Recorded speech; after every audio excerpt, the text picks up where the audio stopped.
Alright, so I'm going to take a stab at explaining the Fogg behavior model. This is my first time whiteboarding, so we will see how it goes. So this is how Fogg behavior model looks like. You have motivation on this axis,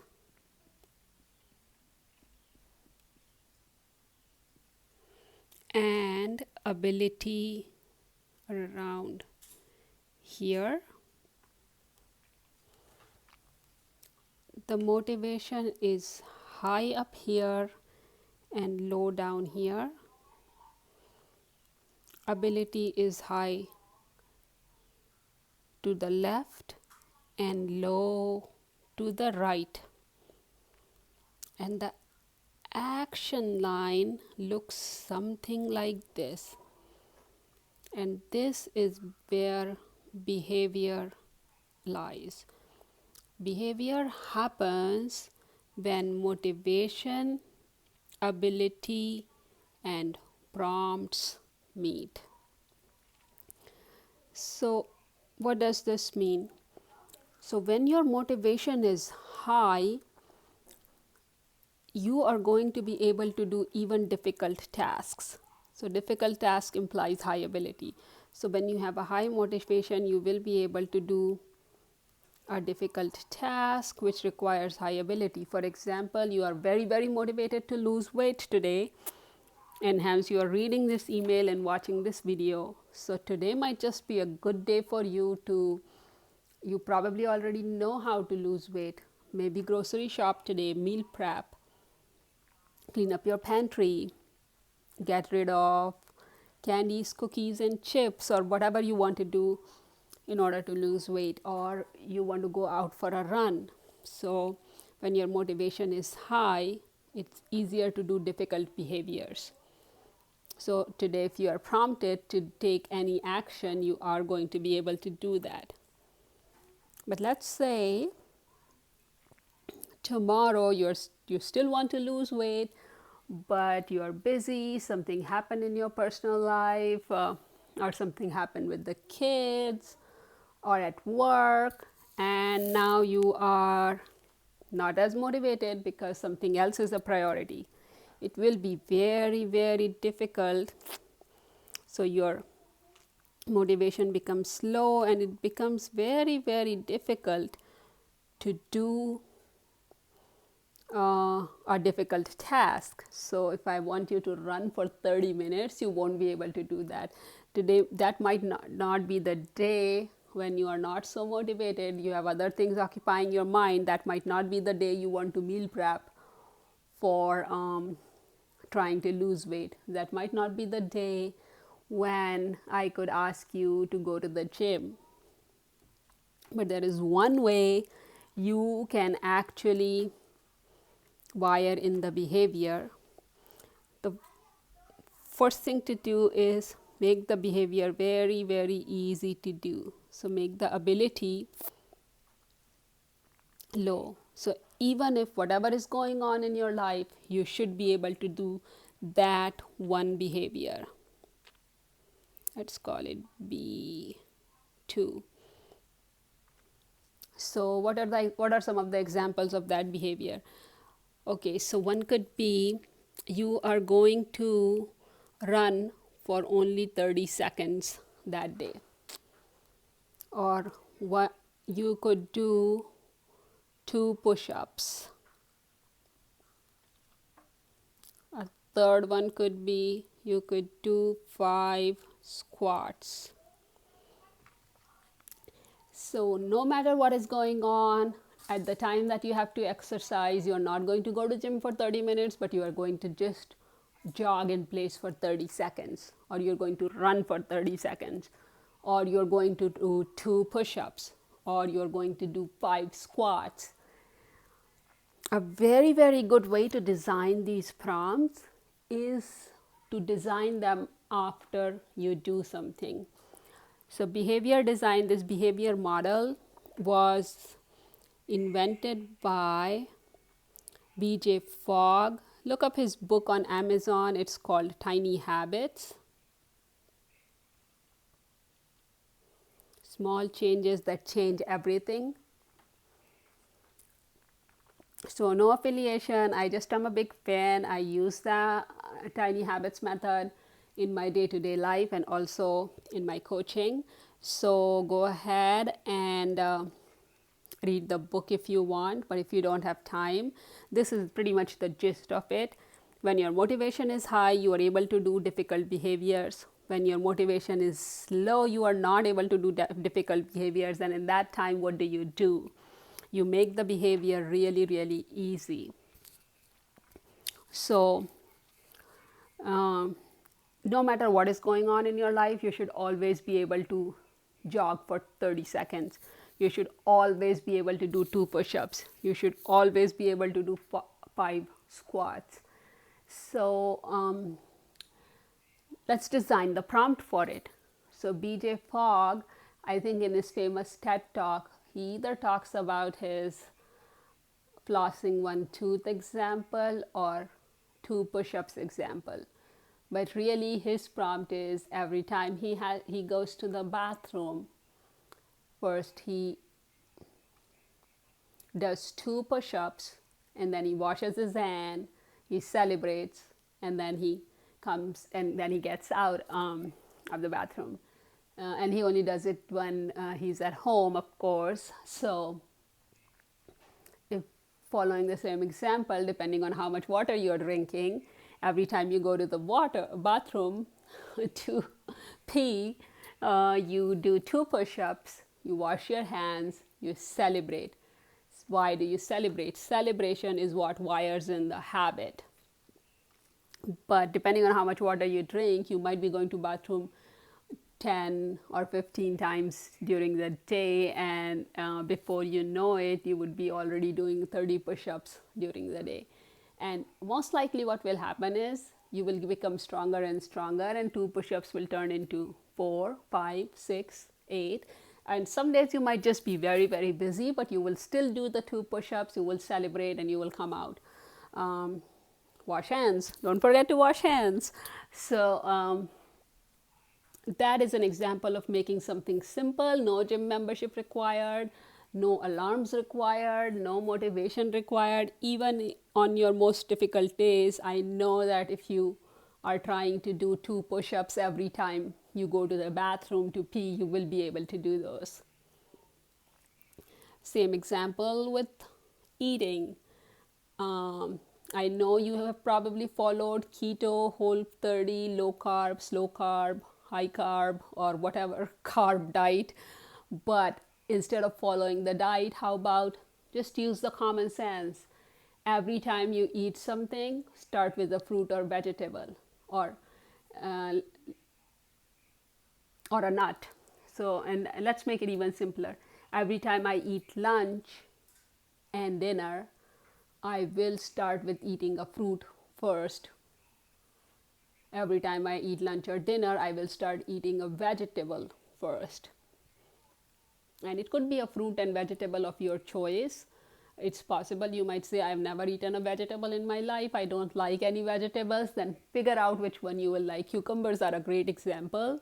I know everybody likes cucumbers. Apples are great examples. Apples, oranges, cucumbers. So whatever it is, every time you eat lunch and dinner, you could possibly eat a cucumber or an apple or a mango or an orange or whatever is really easy to eat. Or tangerines are really easy to peel, so it really, really requires low ability. Apples are really easy to eat. To make it even easier, when you go buy apples and when you come back home, wash them properly, dry them, and put them in the fridge so they are literally ready to take out and eat when you're ready to eat lunch. So that is what Fogg behavior model is. I hope this helps. Yeah, my drawing is not great, but I hope it helped you understand. So think about a habit you may want to develop. How could you make it tiny? And if you and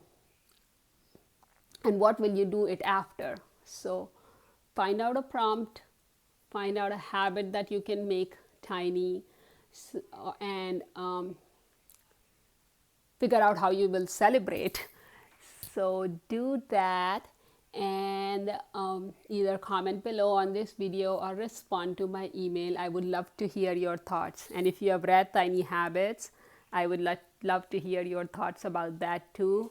All right, now that you have understood the Fogg behavior model, let's see how you can apply it to make your weight loss behaviors consistent, and how you can apply it to stay the course. So like we took the example of exercise, but let's take the example of clean eating. Really, the way my approach to weight loss is, you do not give up on any food group, but the one thing you do is you pick healthy and nutritious foods first, and you will eventually start realizing that your body knows what is good for you, and it will automatically develop a taste and liking for good foods and good nutritious foods. So let's say I will just go with an apple a day keeps the doctor away. You want to develop a habit of eating an apple every day. All you have to, an apple is such an easy fruit to eat. You don't even have to cut it or anything. If you have good teeth, you can literally bite into an apple and finish it off. You can probably eat more than one apple a day if you want to. So the very first thing you do is go ahead and buy the apples. Order it on Instacart or however you do your grocery shopping. Make sure there are apples in the fridge, the kinds that you like. And if you do not like apples at all, feel free to replace it with any fruit. We're just doing an experiment to see if you can develop the habit or not. So the best time to eat it would be eating it with lunch or dinner, or if you want with breakfast or as a snack. So there are all of these choices, but let's just say we're going to eat it every time during lunch. So after I set up my lunch, I am going to eat an apple before starting to eat my lunch. So you can either write it down on your refrigerator or just repeat it in mind that as you're going to set up your lunch on the dinner table, the first thing you will do is you're going to eat an apple and follow that by eating your lunch. So see how we made the ability really, really small. So there is a prompt right after lunch. You are going to eat an apple, and right after you set up lunch on the table, you're going to eat your apple. To make it even more easier, the moment you buy the apple, you wash them all and put them in the fridge. And then while you are setting up the lunch, take the apples out. And this is a great habit to cultivate for the rest of your family. And most likely, because of lockdown right now, you're all probably eating lunch together. Take out apples for everyone. Even if you don't slice them up, you can just eat it as is. It might sound weird, but we're just trying to test if we can develop this habit. If you want to do, if you're not a breakfast person and if all you want to do is eat apple for breakfast, then you can do this during the breakfast time as well. So this is nothing crazy. It's just common sense, nothing that you would have never done. But this is what you will do. And if you want to practice it, literally go right now, pretend like you are setting lunch, take the apple out of the fridge or whatever fruit you have in the fridge, take it out of the fridge, sit on the table and pretend that you're eating that fruit or actually eat that fruit. And then celebrate that you remembered to do the behavior, and celebrate that you remember to do the good behavior. So absolutely try that out, and try that out a few times. Set up the lunch, get the apple out, eat it, and celebrate whatever your celebration is. By celebration, I do not mean go out and eat cake. Fist bump could be your celebration. I did it, high five, or whatever is your celebration. However you cheer when your favorite sport team wins, however you cheer when your child does good in school or in a game or sport. So celebrate that. Celebrate just like that. And what does celebration do? Celebration wires in the habit. So once you do this a few times, it will get wired into your brain. So when you're actually setting lunch next time, setting up lunch next time, you will remember to take out that apple and eat it. And then, of course, don't forget to celebrate. And a lot of people would ask, I would look silly doing the celebration, but it doesn't matter. Hey, you ate an apple before eating lunch, so celebrate. Um, and how long do you have to celebrate for? You just celebrate until you have tricked your brain into wiring in the habit. Once your habit is wired in, you do not need to celebrate anymore. But hey, who wouldn't want to celebrate? So keep celebrating, keep enjoying, and make it a game. Tell it to your kids. They're very good at reminding you that, hey, mom, you did not eat your apple today. So my ability in this regards is slightly higher. So I'll quite literally eat 4 to 5 servings of fruits and vegetables a day, but it didn't, it took me many years, 4 or 5 years to get here. But I chop up mix and match of fruits and sprinkle some cumin, chaat masala, salt, pepper, whatever spices I am fancying. I sprinkle them on the fruits and then I eat bowlfuls of them. So that is something else that you can do. You make the fruit salad look appetizing so you can get more servings of it. But that is for an advanced user of the technique. I don't want to confuse you right now, but that is just a suggestion. If you are into cooking and eating delicious food and recipes, definitely try that on at some point. But for now, let's stick to eating an apple a day or a fruit a day after lunch. I think I've gone over 10 minutes, but this is all I have for today. We will tackle another question tomorrow or whenever I do this next. But reply to the email or comment on the video below and let me know what is a small habit, a tiny habit that you are building or developing. And bonus points if you, I have no affiliation, but bonus points if you buy BJ Fogg's Tiny Habit book and actually read it and implement it. But even if you don't, I know you can eat an apple a day and celebrate. I will talk to you soon. This is Sherpa. You will either hear from me in an email if you are subscribed to my list or next time when I post a video.